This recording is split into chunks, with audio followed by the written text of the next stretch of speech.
जय हिंद friend. Welcome back to YouTube channel study with Uday में आप सभी का स्वागत है। आज हम लोग कुछ इम्पोर्टेंट जीव विज्ञान के बारे में पढ़ेंगे जो बीपीएससी टीआरई 3.0 और 4.0 के लिए इम्पोर्टेंट होगा। आप लोग इस चैनल को नहीं सब्सक्राइब किए हैं तो प्लीज़ सब्सक्राइब कर लीजिए और बेल आइकन को प्रेस कीजिए ताकि जब भी वीडियो अपलोड हो आपके पास पहुंच सके। Thank you.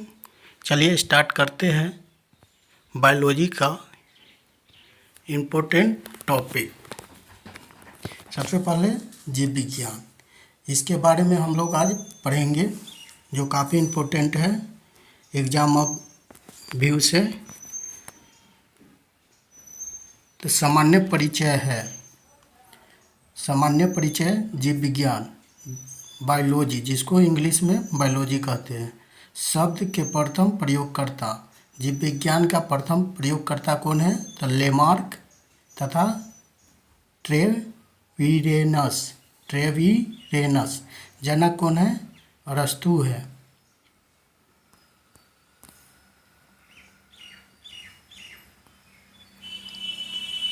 प्रमुख शब्दावली है एपीकल्चर। एपीकल्चर किससे संबंधित है? तो मधुमक्खी पालन से। एवीकल्चर यह पक्षी पालन से संबंधित है। फिशिज कल्चर यह मछली पालन से संबंधित है। सेरीकल्चर रेशम कीट की पालन से संबंधित है। सिल्वीकल्चर वन संवर्धन से संबंधित है। ओलेरीकल्चर सब्जियों की कृषि से संबंधित है। नेक्स्ट, हॉर्टिकल्चर यह बागवानी से संबंधित है। पोमोलॉजी यह फलों की खेती से संबंधित है। विटीकल्चर यह अंगूर की खेती से संबंधित है। एग्रोनोमी यह फसलों की खेती से संबंधित है। आगे देखते हैं। देखिए, जीव विज्ञान का प्रमुख शाखाएं हैं जिसमें सबसे पहले आप जूलॉजी है। जंतुओं का अध्ययन को क्या कहते हैं? जूलॉजी कहते हैं। पादपों के अध्ययन को बोटनी कहते हैं। मृदा के अध्ययन को पेडोलॉजी कहते हैं। मनुष्य की वृद्धावस्था संबंधित अध्ययन को जेरेनेटोलॉजी कहते हैं। अस्थियों का अध्ययन को ऑस्टियोलॉजी कहते हैं और त्वचा के अध्ययन को डर्मेटोलॉजी कहते हैं। अब पोषण विधियों का अध्ययन ट्रोफोलॉजी कहलाता है और उभयचर सरीसृपों का अध्ययन को हर्पेटोलॉजी कहते हैं। यह जीव विज्ञान की प्रमुख शाखाएं हैं। आगे देखते हैं। जैव विकास संबंधित प्रमुख सिद्धांत। तो लेमार्कवाद, जनक लेमार्कवाद का फ्रांसीसी वैज्ञानिक जीन बैप्टिस्टे डी लेमार्क यानी लेमार्क ही हैं। पुस्तक फिलोसफी जोलॉजिकल अन्य नाम है। उपार्जित लक्षणों की वंशागति का सिद्धांत। उदाहरण जिराफ की गर्दन का लंबा होना, सांप के पैर का गायब हो जाना। डार्विनवाद का जनक ब्रिटिश वैज्ञानिक चार्ल्स डार्विन है और पुस्तक है प्राकृतिक चुनाव द्वारा जातियों की उत्पत्ति 1859 में। अन्य नाम है प्राकृतिक वर्णवाद, theory of natural selection. Survival of the fittest का सिद्धांत दिया था डार्विन ने। आगे देखते हैं। उत्परिवर्तनवाद, जनक कौन है? तो हॉलैंड के हुगो डी ब्रिज। प्रयोग वस्तु संध्या प्रिमरोज आइनोथेरा लेमार्कियाना। अन्य नाम है उत्परिवर्तन का सिद्धांत म्यूटेशन थ्योरी।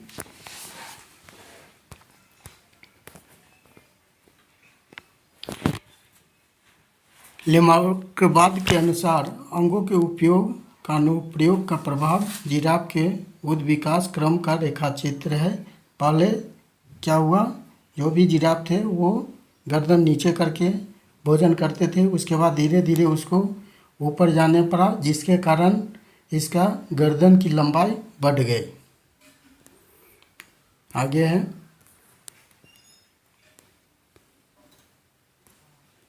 जीव जंतुओं का विकास क्रम, महाकल्प, कल्प और घटना।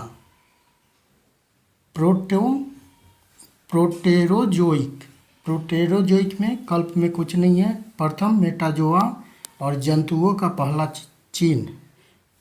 पेलियोजोइक, इसमें पर्मियन, कार्बोनिफेरस, डेवोनियन,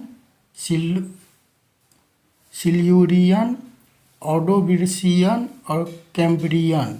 इसमें पर्मियन में आपका सरीसृप की उन्नति हुई। कार्बोनिफेरस में प्रथम सरीसृप बीज युक्त फर्न्स। डेवोनियन में प्रथम उभयचर जबड़े वाली मछली। सिल्यूरियन में प्रथम संवहनी युक्त धरातलीय पौधे। और ऑर्डोविनियस में मेटाजोइक जीवों का विकास। कैम्ब्रियन में प्रथम मछली और प्रथम रज्जुकी। आगे देखते हैं मेसोजोइक के क्रीटेशियन डायनासोर की विलुप्ति, पहले प्राइमेट का विकास और फूल वाले पौधे की उत्पत्ति। जुरासिक में इसमें पहली चिड़िया का विकास हुआ और डायनासोरों की उन्नति हुई। और ट्रिऑक्सिक में प्रथम स्तनपायी और प्रथम डायनासोर। सेनोजोइक में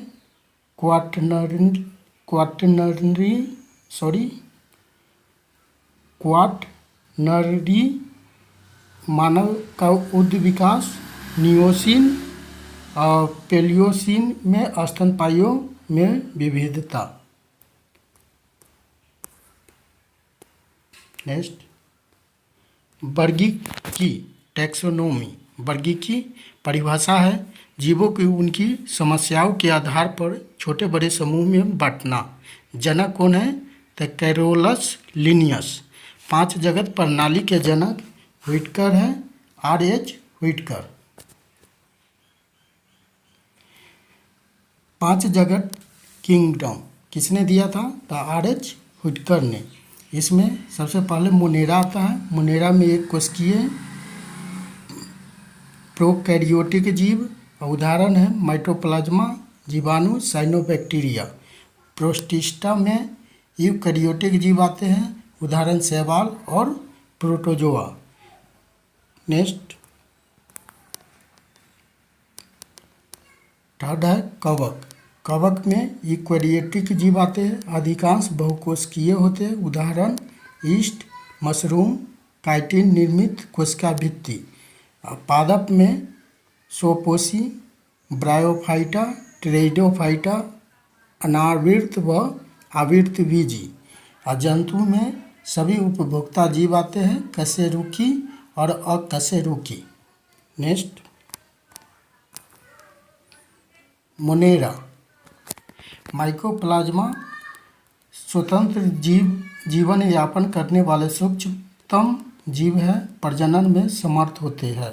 साइनोबैक्टीरिया अन्य नाम है नीलहरित शैवाल। साइनोबैक्टीरिया का अन्य नाम नीलहरित शैवाल है। जीवाणु सरल तथा एक कोशिकीय सूक्ष्म जीव है जो 2 प्रकार के हैं, परपोषी और स्वपोषी। कवक पर्णहरिम रहित है, थैलोफाइटस है, परपोषी होते हैं, काइटिन निर्मित कोशिका भित्ति की बनी होती है। कवक का अध्ययन माइकोलॉजी कहलाता है। कवक प्लस शैवाल बराबर लाइकेन। कवक और शैवाल से मिलने से लाइकेन तैयार होता है। लाइकेन किसका सूचक है, तो यह आप लोग कमेंट में बताइए। लाइकेन किसका सूचक है, कमेंट कीजिए और उसमें आंसर दीजिए। उदाहरण खमीर, कुकुरमुत्ता, राइजोपस। नेक्स्ट,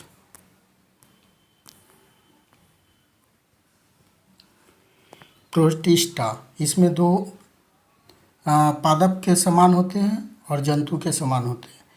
क्राइसोफाइटा, इसमें दो पार्ट हैं, डायटम्स और डिसमिडस।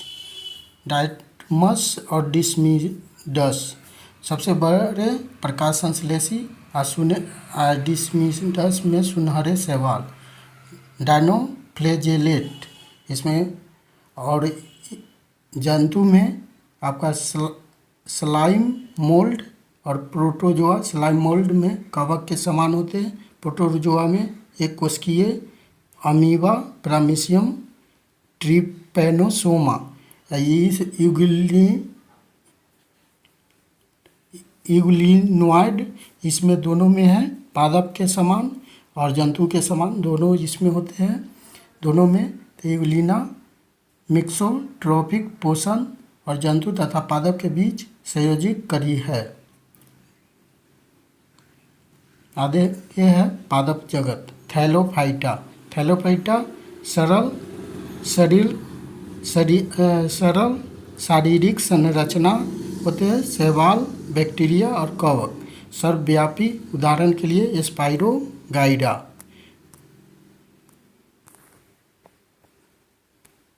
आगे आपका ब्रायोफाइटा है, इसका चित्र इधर दे रखा है। उभयचर संवहनीय ऊतकों की अनुपस्थिति होती है, उदाहरण मॉस और मार्केसिया। टेरिडोफाइटा का आपका चित्र इधर दे रखा है, इसमें संवहनीय ऊतक उपस्थित होते हैं, उदाहरण फर्न, हॉर्स्टेक, मार्सिला। जिम्नोस्पर्म ये आपका उदाहरण है, चित्र दे रखा है। जिम्नो नगण्य होता है, स्पर्मा बीज होता है। बहुवर्षीय एवं सदाबहार, उदाहरण के लिए पाइनस तथा साइकस। नेक्स्ट है एंजियोस्पर्म, आवृतबीजी। एंजियो ढका हुआ है, अन्य नाम है पुष्पीय पादप, फलदार होता है, उदाहरण के लिए आम, अमरूद और पपीता होता है। पादप के भेद। क्रिप्टोगेम और फेनेरोगेम। क्रिप्टोगेम अप्रत्यक्ष जनांग बीज उत्पन्न करने में सक्षम होते हैं, उदाहरण थैलोफाइटा, ब्रायोफाइटा और टेरिडोफाइटा।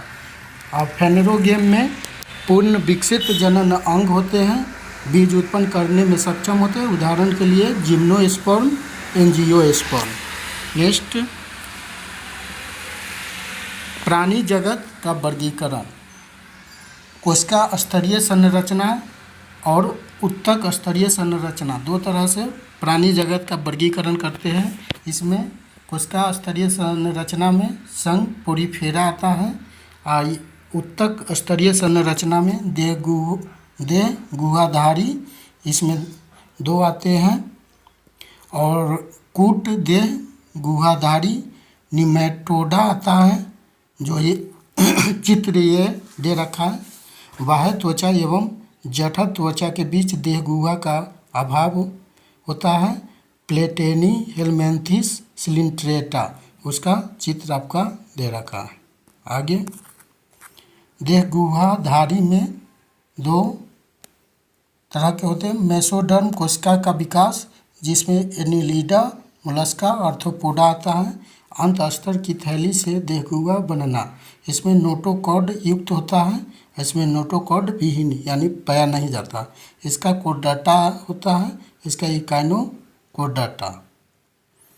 इकाइनोडर्मेटा होता है, और कोर्डाटा में दो पार्ट होते हैं। लार्वा में अवशेषी नोटोकॉर्ड प्रोटोकोर्डाटा होता है, और नोटोकॉर्ड की जगह मेरुदंड कशेरुकी होती है। कशेरुकी में यह आपका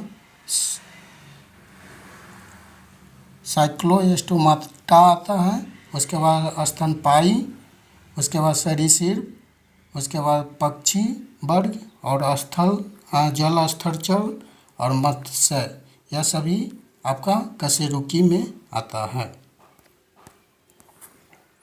वर्गीकरण, पादप जगत का वर्गीकरण दो भागों में डिवाइड किया गया है, विभेदित पादप शरीर और बिना विभेदित पादप शरीर। इसमें आपका बिना संवहनीय उत्तक का ब्रायोफाइटा आता है और संवहनीय उत्तक युक्त का बीज रहित में टेरिडोफाइटा आता है और बीज युक्त में और बिना विभेदी वाले पादप शरीर में थैलोफाइटा आता है, जिसमें शैवाल, कवक, बैक्टीरिया उपस्थित होते हैं।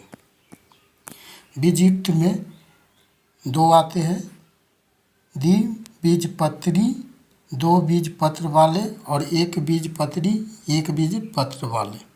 नेक्स्ट,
जंतु जगत के प्रमुख संघ फाइलम, इसमें पोरीफेरा छिद्र धारक होते हैं। इसमें असंख्य छिद्र युक्त शरीर में स्पंज गुहा होते हैं। अन्य नाम स्पंज है और उदाहरण के लिए साइकस और स्पंजिला।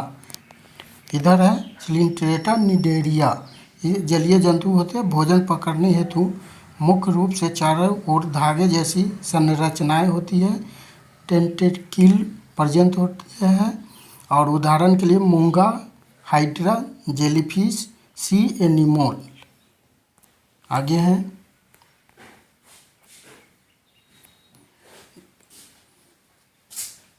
जंतु जगत के प्रमुख संघ, इसमें टिनोफोरा, इसमें सिलिंट्रेटा से गहन संबंध, कंघी जैसा छलांग, अधिकांश पारदर्शी होता है। उदाहरण समुद्री अखरोट और कम जेली।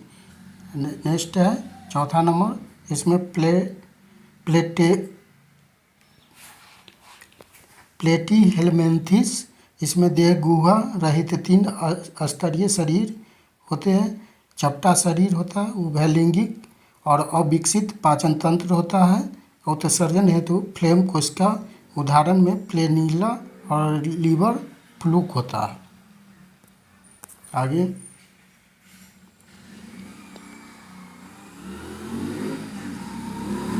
एस्केलमेंथिस, लंबे बेलनाकार अखंडित कृमि होता है। स्पष्ट आहार नाल होता है।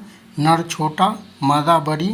उत्सर्जन प्रोटोफ्रीडिया द्वारा एक लैंगिक तथा आंतरिक निषेचन होता है। उदाहरण के लिए एस्कैरिस, गोलकृमि, थ्रेडवर्म, बुचेरिया, फाइलेरिया का कृमि होता है। नेक्स्ट है एनिलिडा। एनिलिडा में लंबा द्विपार्श्व सममित व कई खंडों में बटा शरीर होता है। उत्सर्जन हेतु ब्रिक होता है और काइटिन से बने सीटी द्वारा प्रचलन होता है। समांतर त्वचा द्वारा शोषण करता है और एक लिंगी व उभयलिंगी दोनों है। और उदाहरण के लिए केचुआ, जोक, और नेरिस। Next arthropoda. आर्थ्रोपोडा में जंतु जगत का सबसे बड़ा संघ आर्थ्रोपोडा कहलाता है। 3 भागों में विभक्त शरीर होता है, जिसमें सिर, वक्ष और उदर। खुला परिसंचरण तंत्र होता है। संधि युक्त पाद, उदाहरण के लिए झींगा मछली और तितली, मक्खी, मकड़ी और बिच्छू। नेक्स्ट है मोलस्का। मोलस्का श्वसन हेतु गिल्स या टिनेडिया खुला परिसंचरण तंत्र होता है। उत्सर्जन हेतु गुर्दे, कवच युक्त शरीर, रंगहीन खून होते हैं। सिप्पी घोंगा ऑक्टोपस। आगे है इकाइनोडर्माटा। समुद्री जंतु होते हैं, कांटों वाली त्वचा इसमें प्रेजेंट होते हैं। पुनरुत्पादन की क्षमता होती है, उदाहरण के लिए हेग फिश, स्टार फिश और ब्रिटिल स्टार आदि। नेक्स्ट है कोर्डेटा। कोर्डेटा में नोटोकोड एवं क्लोम छिद्र उपस्थित होते हैं। नालाद्वार तंत्रिका रज्जु होते हैं, उदाहरण के लिए सभी कशेरुकी जंतु, जैसे आपका बेंग का बोटनिकल नेम क्या है? तराना टिग्रीना। कछुआ हो गया। नेक्स्ट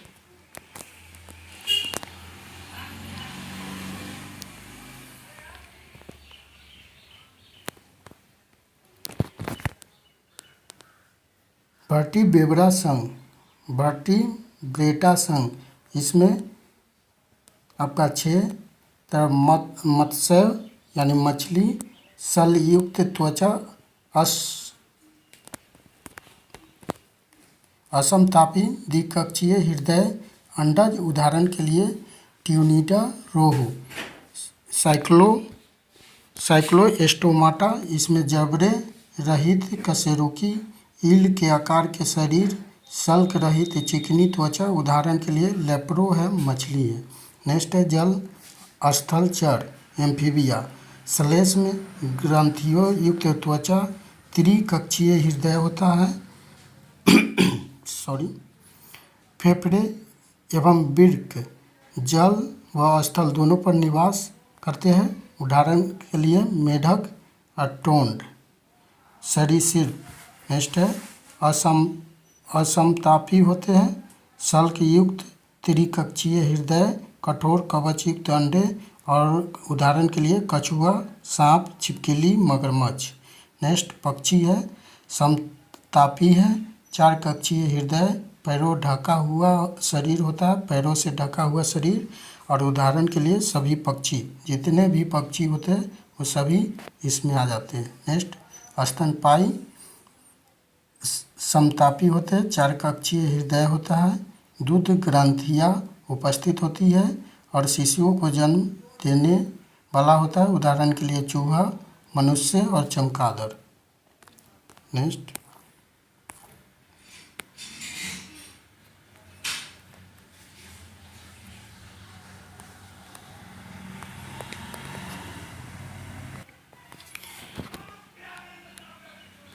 मछलियों के नाम से समानता रखने वाले भिन्न जीव नाम और संघ।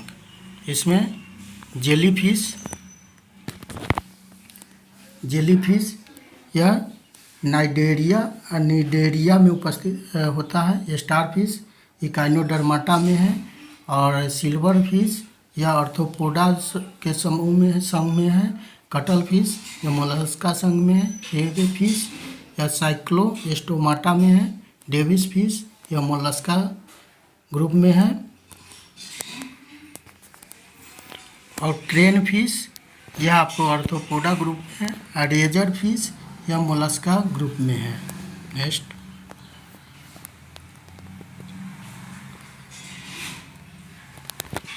सरीसृपों से जुड़े महत्वपूर्ण तथ्य। घोंसला बनाने वाला सांप कौन है? तो किंग कोबरा घोंसला बनाते हैं।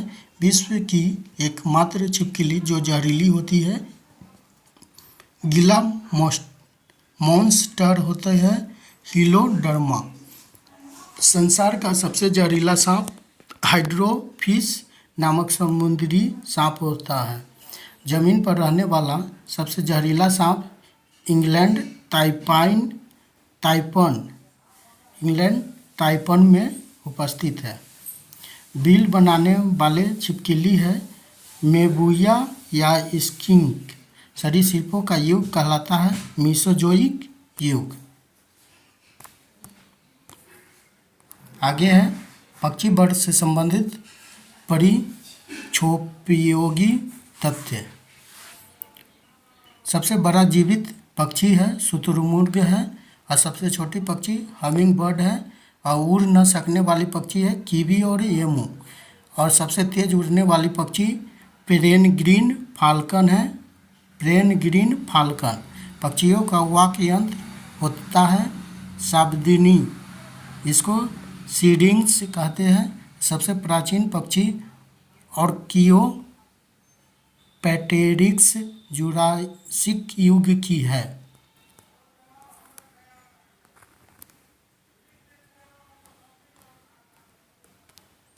विभिन्न नामों वाली वास्तविक मछलियाँ। फ्लाइंग फिश है उड़ने वाली, वाइपर फिश, उसके बाद पैडल फिश है, वह गोल्ड फिश है, globe fish, cat fish, dog fish और समुद्री घोड़ा। नेक्स्ट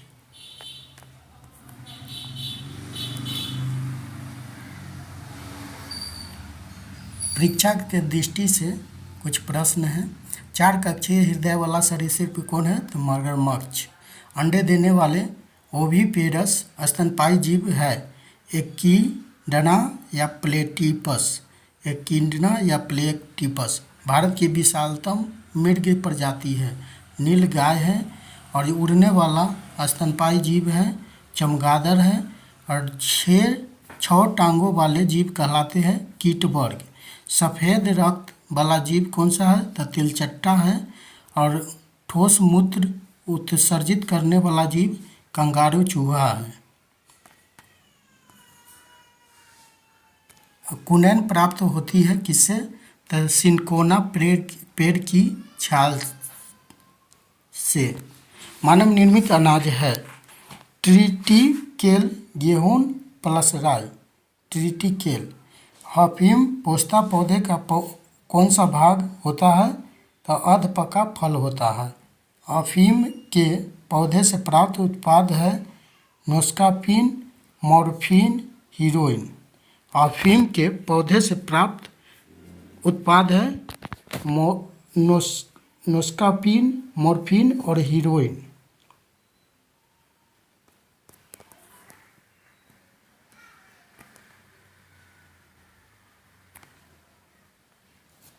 जलीय स्तनपायी जीव है, इसमें ब्लू व्हेल पृथ्वी का विशालतम स्तनपायी जीव है। स्पर्म व्हेल विशालतम दांत वाली व्हेल है। मछली और समुद्री शेर और सील या फोका और वालरस, डॉल्फिन और समुद्री गाय।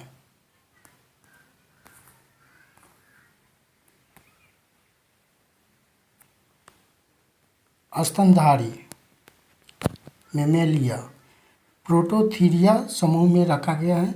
अंडों देने वाले स्तनधारी है, उदाहरण एकिडना प्लेटिपस। यूथेरिया में पूर्ण विकसित शिशु का जन्म उदाहरण है, उदाहरण के लिए कुत्ता, गाय, मनुष्य आदि। मेटाथीरिया में अपरिपक्व बच्चों को जन्म देता है। विकसित होने तक मार्सुपियल थैली में बच्चों का रख रखाव, उदाहरण के लिए कंगारू। यह आपका मार्सुपियल थैली है, इसी में बच्चों को रखा गया है। जीवों के नामकरण की द्विनाम पद्धति।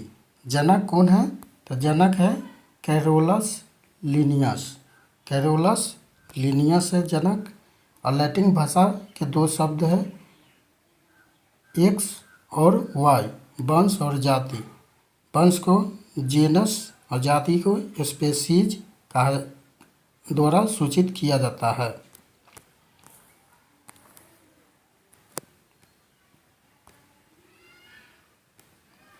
महत्वपूर्ण जीवों के वैज्ञानिक नाम। मनुष्य का होमो सेपियंस वैज्ञानिक नाम है। गाय का बोस टोरस नेस्ट। बिल्ली का फेलिस कैटल्स और कुत्ता का कैनिंग लूपस फैमिलियारिस। कैनिंग लूपस फैमिलियारिस। घरेलू मक्खी का मस्का डोमेस्टिका। नेक्स्ट। शेर का पैंथेरा लियो शेर का। आम का मैजीफेरा इंडिका। धान का ओराइजा सटाइवा। नेक्स्ट। गेहूं का ट्रिटिकम एस्टिवम। चना का साइसर एरिटीनम चना का। और मटर का पाइसम सटिवम।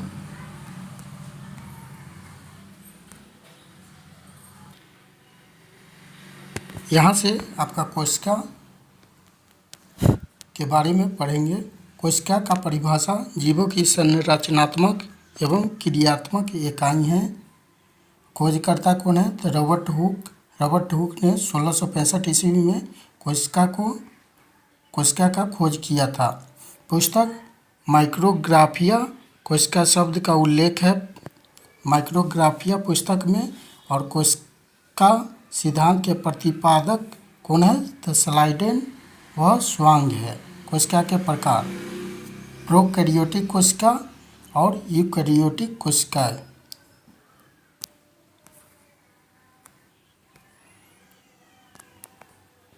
प्रोकैरियोटिक कोशिकाएं केंद्रिका कलायुक्त कोशिकाएं अनुपस्थित होती है। आनुवांशिक पदार्थ उपस्थित होती है। राइबोसोम की उपस्थिति होती है। उदाहरण के लिए जीवाणु एवं नीलहरित शैवाल है। यूकैरियोटिक कोशिकाएं के अंतर्गत पूर्ण विकसित केंद्रिकाएं तथा कलायुक्त कोशिकांग होते हैं। हिस्टोन प्रोटीन की उपस्थिति होती है। उदाहरण के लिए पेड़ पौधे एवं जंतु। कोशिका के भाग प्रमुख। कोशिका भित्ति कोशिका के प्रमुख भाग हैं। कोशिका भित्ति है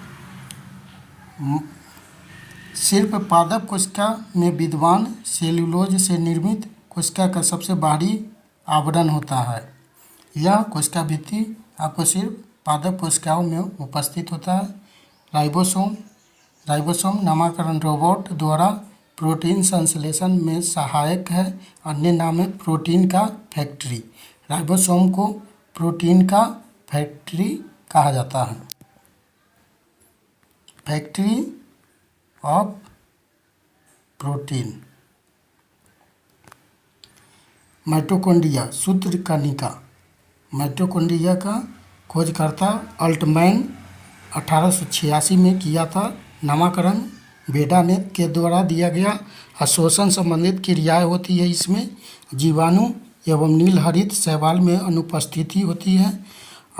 और अन्य नाम है कोशिका का पावर हाउस। माइटोकॉन्ड्रिया को कोशिका का पावर हाउस कहा जाता है। और क्रेब चक्र इसी में संपन्न होती है। नेक्स्ट। अंत प्रव्यापी जालिका। राइबोसोम इसी से चिपके होते हैं और लिपिड संश्लेषण का मुख्य स्थल है। नेक्स्ट।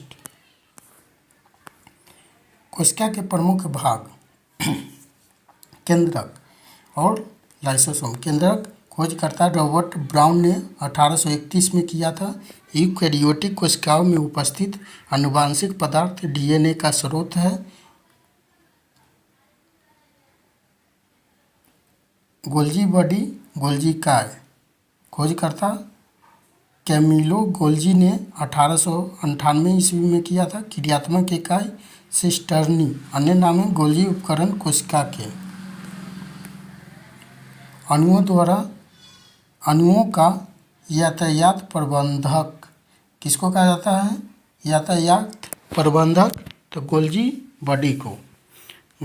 ग्लाइकोप्रोटीन व ग्लाइकोलिपिड का निर्माण होता है गोल्जी बॉडी में।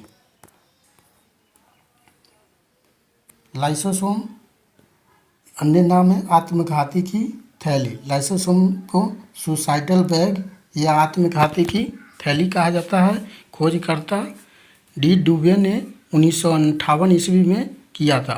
गोल्जी काय में निर्मित होता है और स्तनधारियों के लाल रक्त कणिकाओं में अनुपस्थित होता है। नेक्स्ट, कवक केवल पादपों में उपस्थित होता है, जिसे हरित लवक कहते हैं। खोजकर्ता हेकेल ने 1865 ईस्वी में खोज किया था। पादप कोशिका एवं जंतु कोशिका में अंतर। फर्स्ट है अंग, पादप कोशिका और जंतु कोशिका।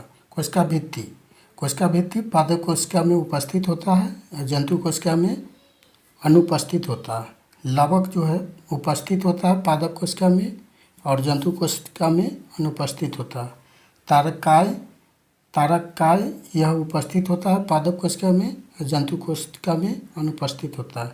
रेतिका यह बड़ी होता है पादप कोशिका में और जंतु कोशिका में छोटी होती है।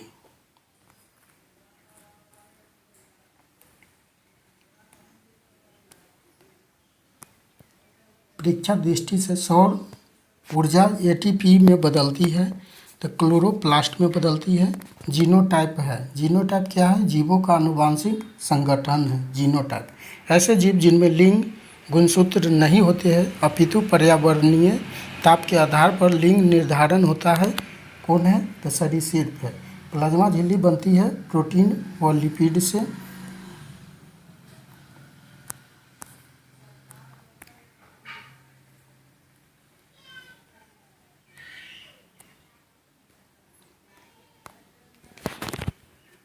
लवकों, प्लास्टिड्स के प्रकार। अवर्णी लवक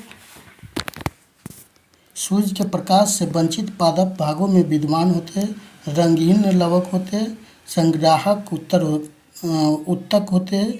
अवस्थिति होती है। जड़ एवं भूमिगत तनों में होती है। वर्णी लवक रंगीन लवक है। अवस्थिति पुष्प, फल, भित्ति और बीज में आदि में होते हैं। उदाहरण के लिए टमाटर का लाल रंग किसके कारण होता है? तो लाइकोपीन के कारण।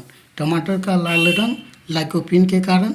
गाजर का रंग कैरोटीन के कारण और चुकंदर का रंग विटामिन के कारण। और पत्तियों का पीला रंग कैरोटीन के कारण होता है।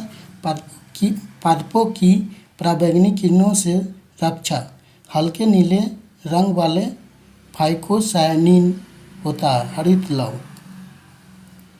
हरित लवक क्लोरोप्लास्ट, हरा रंग होता है। क्लोरोफिल उपस्थिति होती है। प्रकाश संश्लेषण में सहायक होते हैं। अवस्थिति पत्तियों में हरित लवक होते हैं।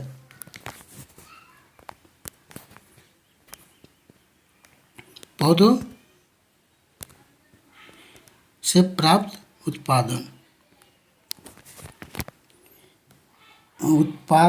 उत्पाद और पादप अंग। अदरक प्रकंद होते हैं।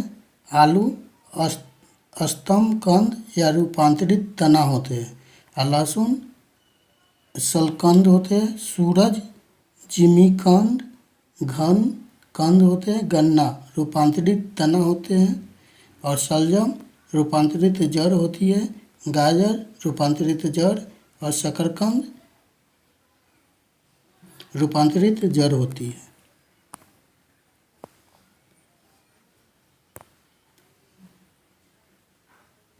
लौंग पुष्प कलिका भाग होता है। केसर का पुष्प वर्तिका होता है। हल्दी का प्रकंद होता है। परीक्षा की दृष्टि से नाभिकीय केंद्रक न्यूक्लियस के अतिरिक्त डीएनए की उपस्थिति वाले कोशिकांग है माइटोकॉन्ड्रिया तथा हरित लवक। जीवों के प्रत्यक्ष रूप से दिखने वाले लक्षण हैं तो फिनोटाइप है। जीवों के प्रत्यक्ष रूप से दिखने वाले लक्षण फिनोटाइप है। जीवों में अत्यधिक विविधता का कारण है उत्परिवर्तन। प्रक्रमित कोशिका मृत्यु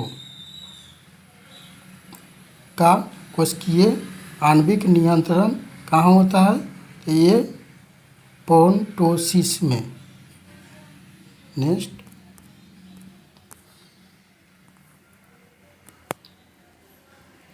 आनुवांशिकता। आनुवांशिकता का परिभाषा है ऐसे प्रक्रिया जिसमें आनुवांशिक लक्षण सजीव के एक पीढ़ी से दूसरे पीढ़ी में प्रसारित लक्षण है, एक पीढ़ी से दूसरे पीढ़ी में प्रसारित होते हैं, वह आनुवांशिकता का है। आनुवांशिकता का पिता ग्रेगर जॉन मेंडल ऑस्ट्रेलिया के था, उन्हें कहा जाता है, और उद्यान मटर पर किए थे।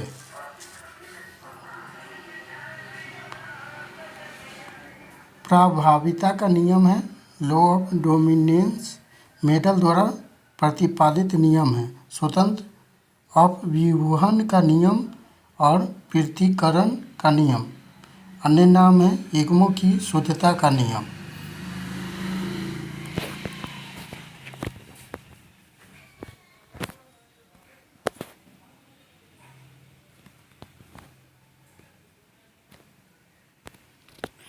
आनुवांशिक लक्षणों को प्रसारित करने का माध्यम क्रोमोसोम गुणसूत्र। खोजकर्ता कार्ल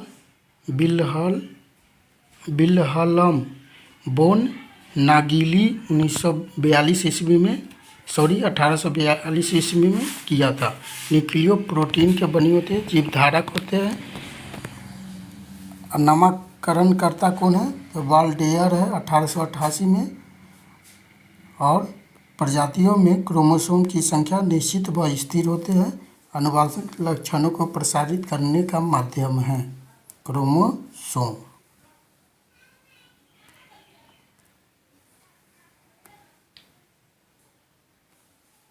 जीन। आनुवांशिकता की मूलभूत इकाई जीनों का अनुक्रम, जीनोम। अनुक्रम आधार में परिवर्तन उत्परिवर्तन कहलाता है। आनुवांशिक लक्षण कारण करने वाली क्रोमोसोम पर स्थित डीएनए से बनी अति सूक्ष्म संरचनाएं होती है। जीनों के सभी गुणसूत्रों का संरचनात्मक एवं प्रक्रियात्मक संगठन जीनोम चित्रण नामकरणकर्ता विल्हेम जोहानसेन 1909 ईस्वी में किया था।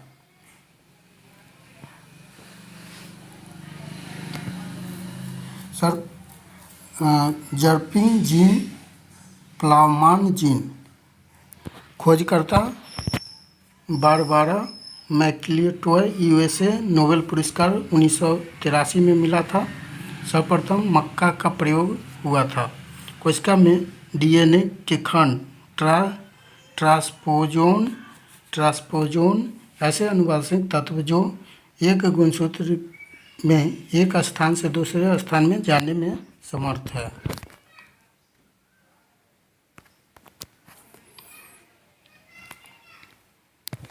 ये आपका डीएनए का चित्र है, डीएनए, और ये आरएनए का अनुलेखन, ट्रांसक्रिप्शन, रिवर्स ट्रांसक्रिप्शन। आरएनए,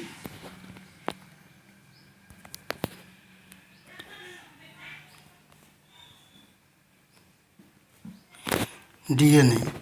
खोजकर्ता स्विस रसायन शास्त्री फ्रेडरिक मिशर 1869 ईस्वी में किया था। कुंडलीकार विनाश की खोज doctor James Watson, doctor Francis Crick और MHF विल्किंसन तथा फ्रैंकलिन 1953 ईस्वी में न्यूक्लियो अम्ल प्रयोगशाला में सर्वप्रथम संश्लेषण हरगोविंद खुराना द्वारा। डीऑक्सीराइबोसोम शर्करा होता है, फास्फेट का बना होता है। नाइट्रोजनी बेस एडिनिन, ग्वानिन, थाइमिन और साइटोसिन होता है। ट्रांसपोर्ट आरएनए प्रोटीन संश्लेषण हेतु अमीनो अम्ल राइबोसोम पर लाना।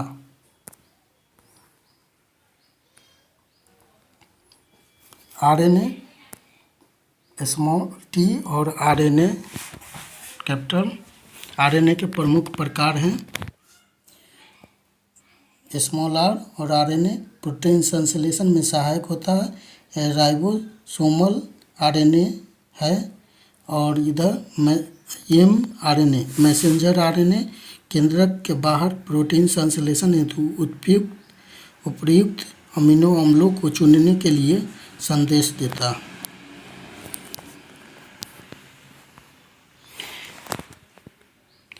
डीएनए को डीऑक्सीराइबोन्यूक्लिक एसिड कहते हैं, आरएनए को राइबोन्यूक्लिक एसिड कहते हैं। महत्वपूर्ण तथ्य है डीएनए में उपलब्ध यौगिक जो अमीनो अम्ल नहीं बनता टायरोसिन है। डीएनए में मौजूद शर्करा है राइबोसोम होते हैं, आरएनए होते हैं। साधारण मानव कोशिकाओं में गुणसूत्रों की संख्या होती है 46 या 23 जोड़ा। मेडल का आनुवंशिकता का सिद्धांत आधारित है लैंगिक जनन पर।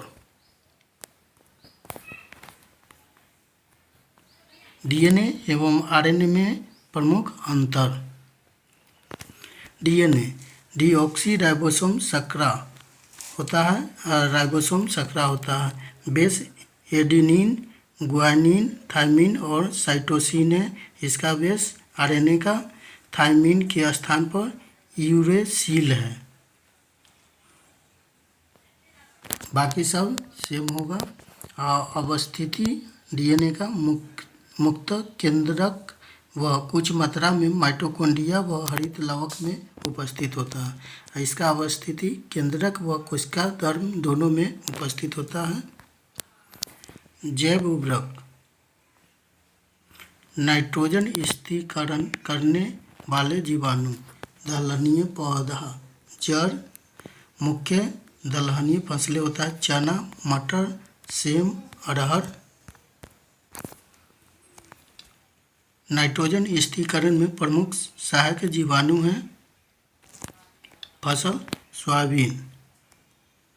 सोयाबीन में जीवाणु होते हैं rhizobium japonicum, rhizobium japonicum.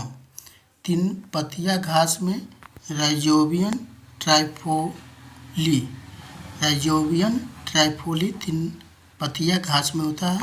Lucerne में राइजोबियम मेलिलोथी और जलीय फर्न में एनाबीना एजोली, जलीय फर्न में एनाबीना एजोली।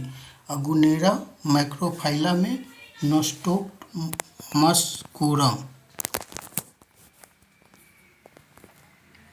जैव उर्वरक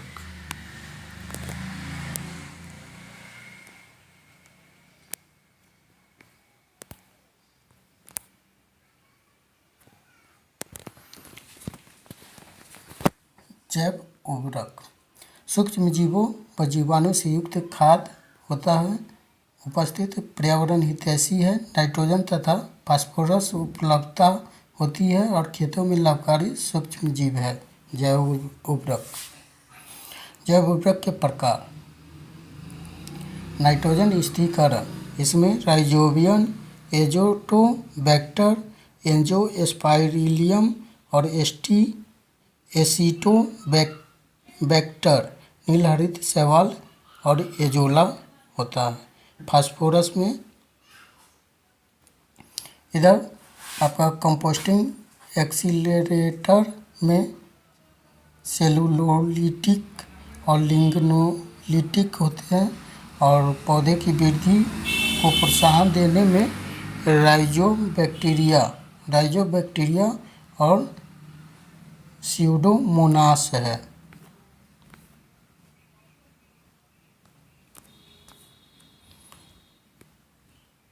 फास्फोरस घुलाने वाले बैसिलम और स्यूडोमोनास एस्परजिलस।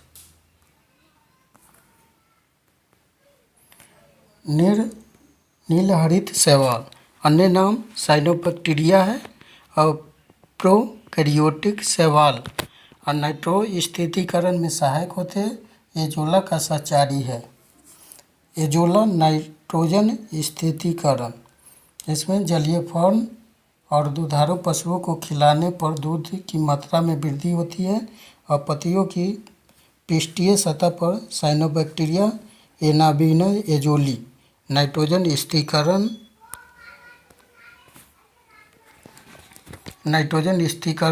और उपज क्षमता में वृद्धि होती है। एजोला। नेक्स्ट,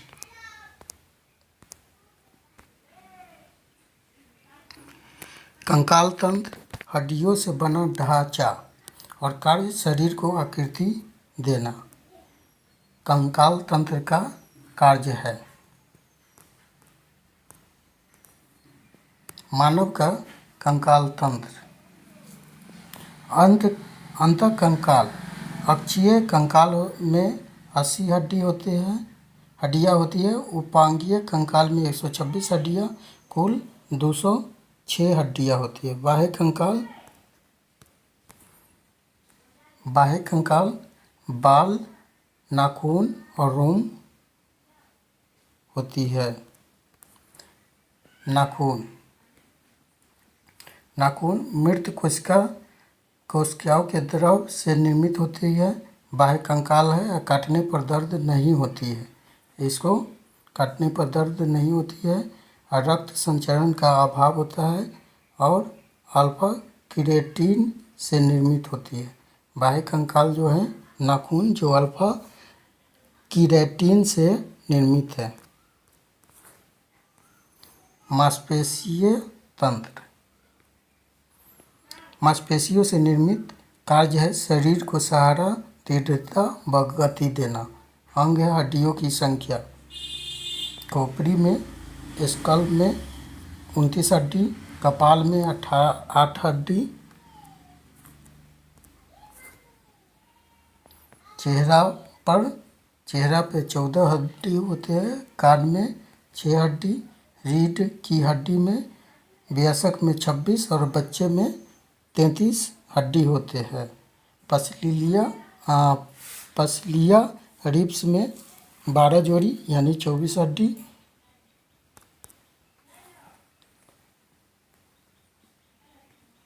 फ्लोटिंग्स रील्स या तैरती पसलिया में 2 जोड़ी 11वीं 12वीं पसली होती है। हड्डियों में 65% oxygen, hydrogen 9.5%, phosphorus 1%, calcium 1.5%, nitrogen 3.20% और कार्बन 18.5%। मनुष्य के शरीर में पाए जाने वाले प्रमुख तत्व यह सब है।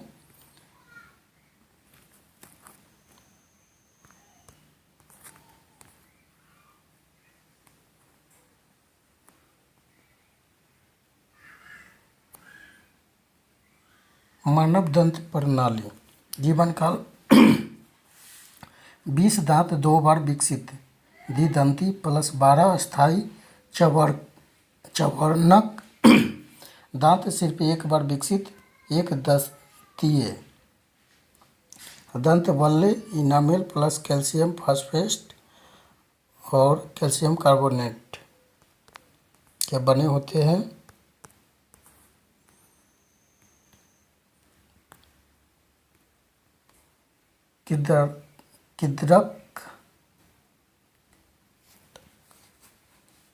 कृतक इंसाइजर कहते हैं, हृदय को कैनिंग और अर्घ चवर्णक को प्रीमोलर और चवर्णक को मोलर।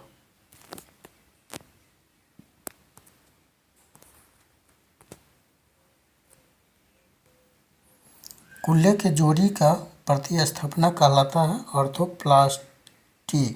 ऑर्थोप्लास्टी। मानव हड्डियों में सर्वाधिक मात्रा में पाए जाने वाला लावा कौन सा है? तो कैल्शियम फास्फेट है। और अस्थियों अस्थियाँ एवं तंत्र निर्माण हेतु आवश्यक तत्व है कैल्शियम, फास्फोरस और फ्लोरीन है। मानव शरीर का सबसे कठोर भाग होता है दंत बल्ले होता है एनामेल।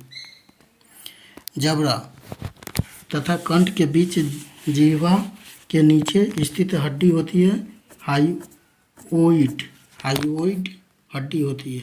गर्दन का पहला कशेरुक होता है एटलस कशेरुक। कान में इंकस, मेलियस और स्टेपिज 3 प्रकार के हड्डी होते हैं। जो शरीर की सबसे छोटी हड्डी स्टेपिज हड्डी होती है। मनुष्य के पैर में जांघ ठोस हड्डी और फीमर हड्डी शरीर की सबसे बड़ी हड्डी होती है फीमर, और सबसे भारी हड्डी भी फीमर ही होती है। प्रमुख अस्थियाँ क्लेविकल, जत्रुक या हंसुली, स्कैपुला स्कंध फलक, स्टर्नम उरो स्थित, कार्पल्स कलाई में, और पैटेला घुटना की हड्डी को पैटेला कहते हैं। संयोजिक ऊतक लिगामेंट, हड्डी को हड्डी से जोड़ते हैं तो लिगामेंट कहलाते हैं। हड्डी को मांसपेशियों से जोड़ते हैं तो कंडरा टेंडल कहलाते हैं। पाचन तंत्र। पाचन विभिन्न भौतिक रासायनिक क्रियाओं द्वारा भोजन पदार्थ को सरल छोटे घुलनशील अणुओं में बदलना पाचन कहलाता है। पाचन तंत्र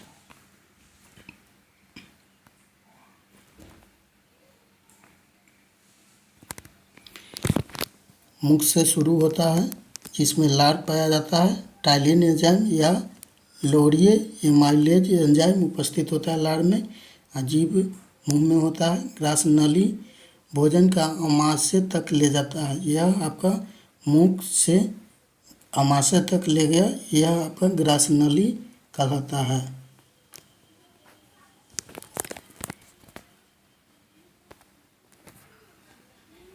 वसा का यहाँ पे आमाशय में आपका आमाशय इसमें HCl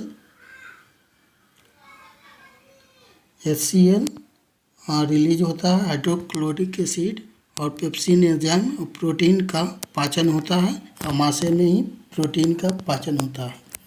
पित्ताशय इससे जुड़ा है। वसा का इम्लसीकरण और पित्त का भंडारण इसी में होता है। यकृत साइड में यहाँ है, इसमें पित्त का उत्पादन होता है।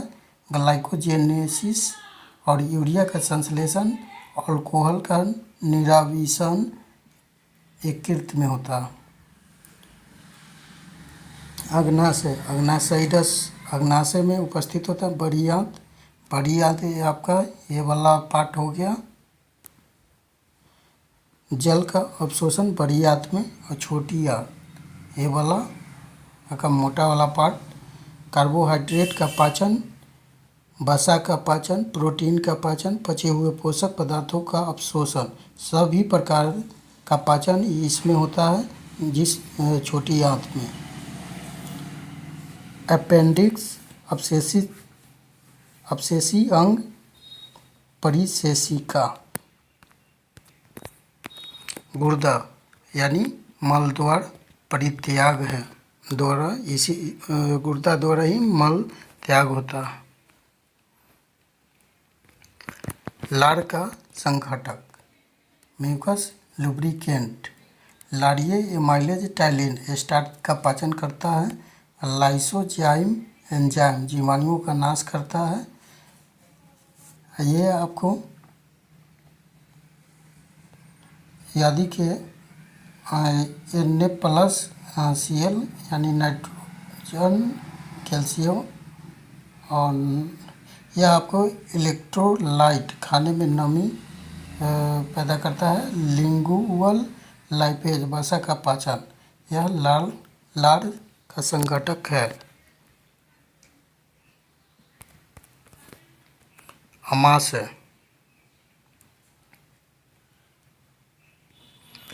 अमाशय स्टोमाटा स्टोमैक। जठर ग्रंथियाँ, जठर रस हल्की पीली रंग की होती है। हाइड्रोक्लोरिक अम्ल, अम्लीय माध्यम। पेप्सिन एंजाइम, प्रोटीन का पाचन होता है। पेप्सिन एंजाइम में श्लेष्मा, अमाशय के आंतरिक अस्तर की अम्ल की रक्षा। अडेनिन एंजाइम, कैंसिनोजेन, दूध के कैसीन में।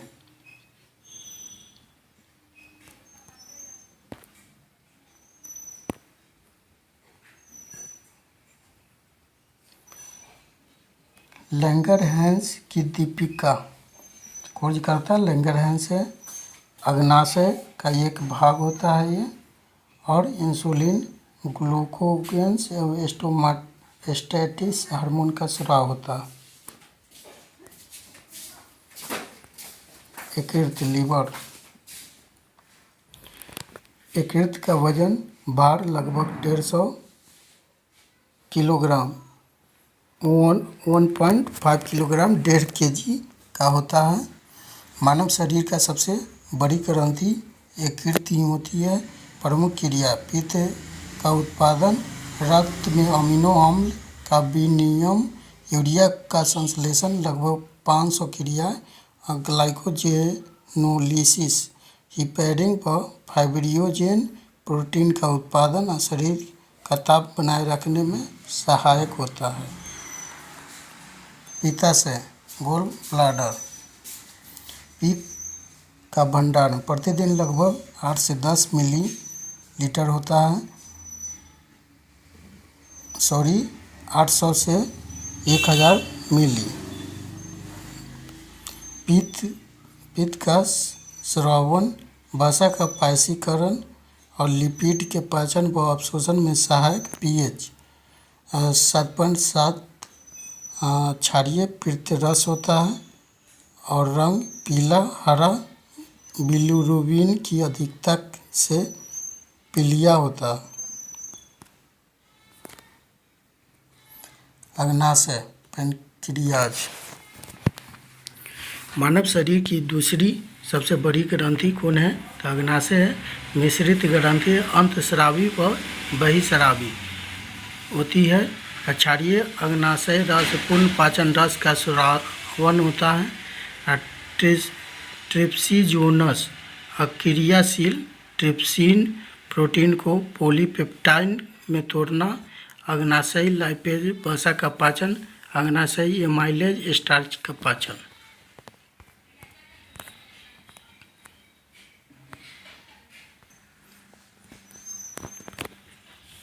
छोटी आंत, स्मॉल इंटेस्टाइन, स्मॉल इंटेस्टाइन। 3 भाग हैं, ग्रहणी, मध्यात्र, शेषयात्र। ड्यूडेनम, जेजुनम और इलेनम। अत्यधिक कुंडलित नलिका 6 से 7 मीटर की होती है। कार्य, भोजन का अंतिम रूप के पाचन तथा अवशोषण छोटी आंत में होता है। इरेप्सिन,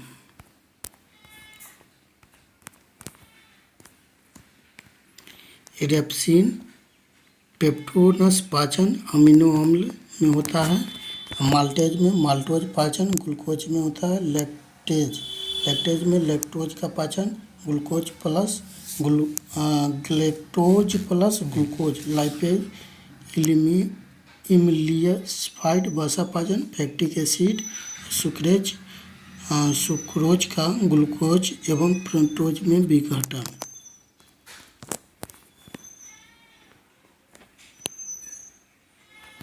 बड़ी आंत, लार्ज इंटेस्टाइन।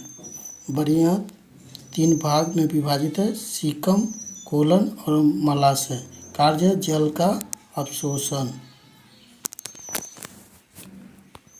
अपेंडिक्स, अन्य भाग है, कृमि रूप परिशेषिका। अपशेषी अंग का उदाहरण है, वृद्धांत्र की सीकम से जुड़ा हुआ है, अपेंडिक्स होता है।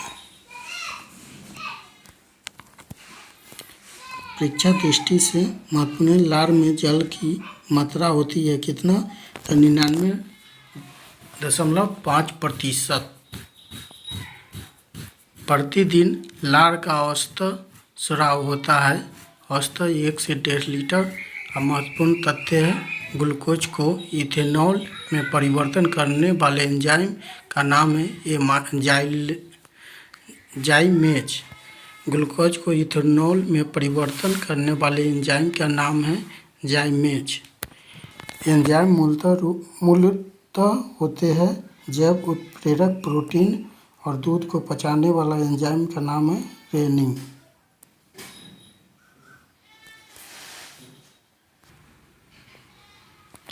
विटामिन एवं पोषण। प्रमुख पोषक पदार्थ एवं उनके कार्य। कार्बोहाइड्रेट ऊर्जा उत्पादन करता है, वसा ऊर्जा उत्पादन में सहायक है, प्रोटीन शरीर के निर्माण में, और विटामिन उपापचय क्रियाओं का नियंत्रण व नियमन में, और न्यूक्लिक अम्ल प्रोटीन संश्लेषण में, खनिज लवण उपापचय क्रियाओं का नियंत्रण नियमन में, जल उपापचय क्रिया में।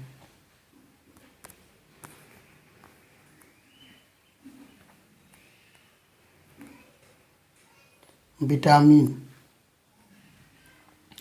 खोज करता है कैसिमिर फंक, 1911 से 12 में खोज किया था। अन्य नाम है सहायक आहार कारक, फ्रेडरिक गोल्डन हाइपकिंस का प्रतिपादित किया था। लगभग 20 ज्ञात प्रकार हैं। जल में घुलनशील कौन सा है, तो बी और सी विटामिन जल में घुलनशील है। बाकी सब विटामिन आपका वसा में घुलनशील है। वसा में घुलनशील A, D, E, K vitamin है।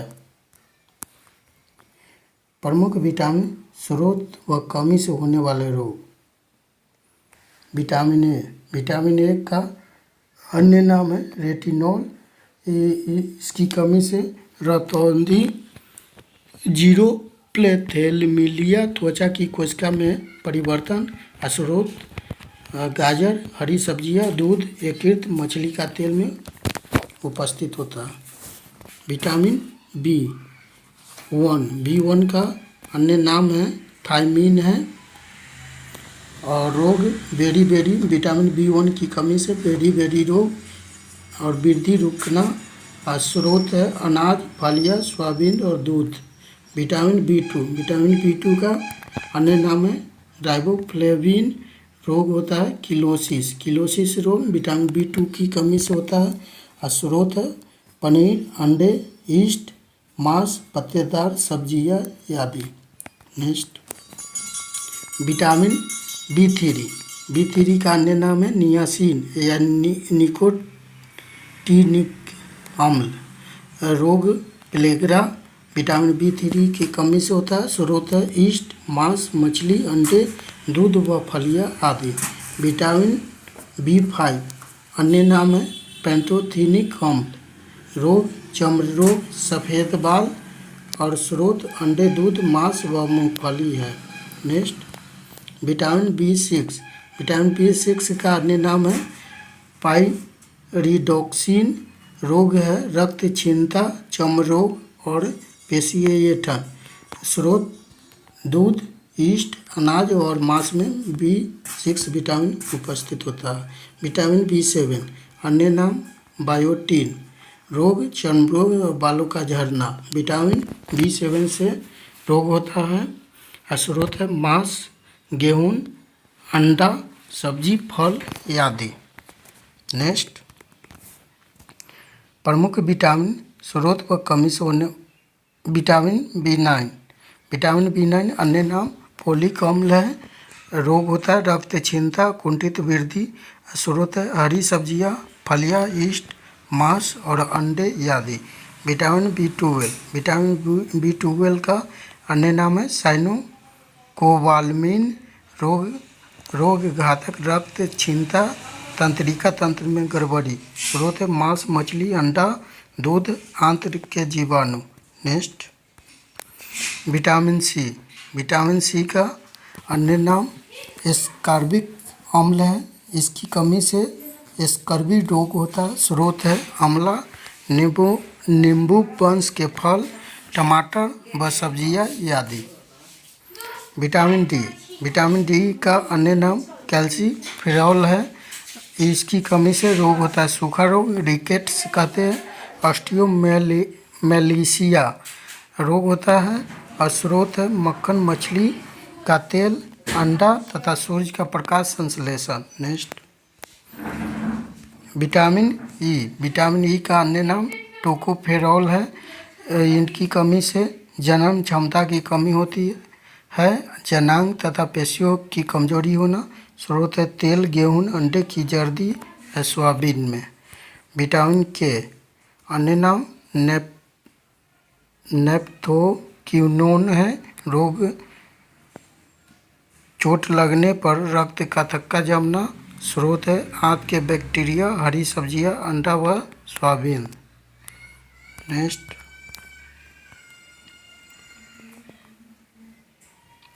दूध, मिल्क। अन्य नाम पूर्ण आहार।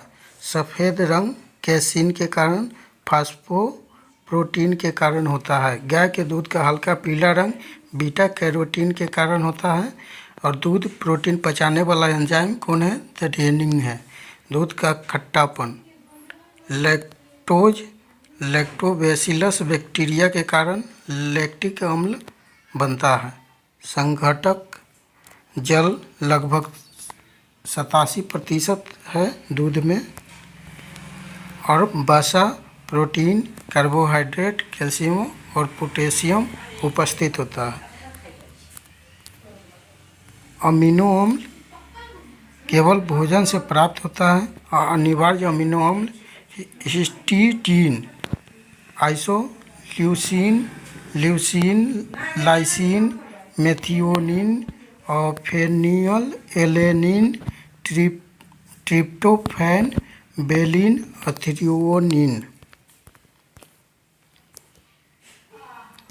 शरीर की कोशिकाओं में संश्लेषण अनिवार्य अमीनो अम्ल glycine, serine, tyrosine, alanine, glutamic अम्ल, ग्लूटामिक, प्रोलीन, एस्पार्टिक अम्ल, एस्पैरेजिन और अर्जिनिन, हिस्टीन। ग्लूकोज बहुलक स्टार्च में वनस्पति से प्राप्त आयोडीन घोल से किया जाता है। नीला काला रंग पादपों बीजों में एमाइलेज या एमाइलोज प्रोटीन के रूप में उपस्थित होते हैं। सेलुलोज वनस्पति से प्राप्त आयोडीन घोल किए से अभिक्रिया नहीं पुष्पावृत्ति निर्माण।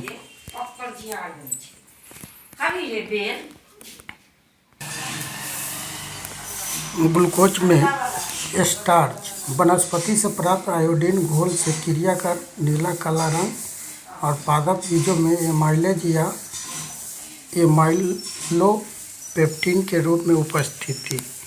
सेलुलोज वनस्पति से प्राप्त आयोडीन घोल में अभिक्रिया नहीं होती है, कोशिकावृत्ति का निर्माण होता है। वसीय अम्ल आवश्यक वसीय अम्लों का शरीर में संश्लेषण संभव नहीं है।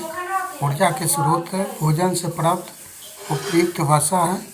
ट्राइग्लिसराइड वसा आवश्यक वसीय अम्ल। अल्फा लिनोलेनिक अम्ल और लिनोलेइक अम्ल। उदाहरण ओमेगा 6।